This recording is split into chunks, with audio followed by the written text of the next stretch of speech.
Hey everybody, my name is Dr. Alan Christianson. I'm the author of The Complete Idiot's Guide to Thyroid Disease and very passionate thyroid advocate. And I'm here today to talk to you all about the distinctions between hypothyroidism and Hashimoto's disease, and also whether or not desiccated thyroid can be used with Hashimoto's disease. So we hear about hypothyroidism. It's a huge condition. This impacts at least 30 million people. Many would argue twice that number. We hear a bit about Hashimoto's, but many really aren't very clear on that. Hashimoto's is really the most common cause by far of hypothyroidism, and many that have it don't know they have it. What happens is that the gland itself is very, very sensitive and in need of iodine, so it's got very powerful mechanisms that pull iodine inside of it, and it actually concentrates it as much as 100-fold over your blood levels. You know, so far so good, but the problem is that there's a whole lot of waste in the environment nowadays, things like mercury and lead and perchlorate and fluoride. And these wastes really weren't around when this mechanism evolved millennia ago. So a lot of those things can get trapped inside the thyroid along with the iodine. And some people's concentrator, based upon their genetic variation, is less specific than others. So that's why this clusters in families. So basically, with genetic susceptibility, and some wastes pulled in the thyroid, you get a whole bunch of junk that starts an inflammatory reaction. And somewhere along the way, your immune system starts to attack this, and it starts to attack the proteins inside your thyroid. And over time, your thyroid gets chipped away at, and there's simply too little physical mass, too little meat of it left to provide hormone to supply your body's needs. And that leads to a state of hypothyroidism.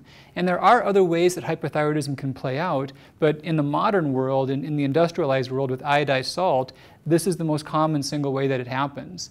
So when there's too little thyroid hormone, there's steps that can be taken to make up for that. And ideally, one can actually act at the earliest stages, take care of the causes, and be stabilized. But a whole lot of folks, unfortunately, this gets discovered when they really can't reverse it completely.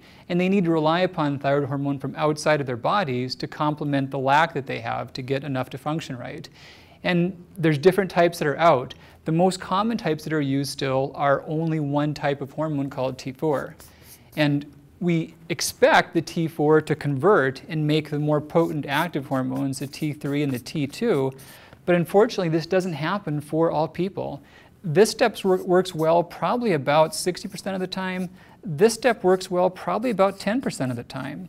So apart from just T4 medicines, which are primarily Synthroid, levothyroxine, a few more generics, there is also desiccated thyroid, which is ground up pig thyroid. And that contains all the hormones in roughly the same proportions the body would make, which is really cool. Now you hear data out there saying that if you have Hashimoto's, if you have active antibodies attacking your thyroid, then you can't take desiccated thyroid. You know, when I wrote my book, I just tried so hard to find some medical basis for that assumption, and I still have yet to find one. There's not much data looking at it. The little bit of data that has been done has actually shown the exact opposite. There was a study that came out in the late 80s looking at just this topic. They had people who were known to have Hashimoto's disease, and they were taking oral desiccated thyroid, and they watched the impact that it had upon their immune process. And they showed that it actually would reduce the body's immune response. They called it oral desensitization. So if you're orally consuming some of the thyroid proteins from a desiccated thyroid product, if anything, that will reduce your body's immune attack against your thyroid. It does not worsen it.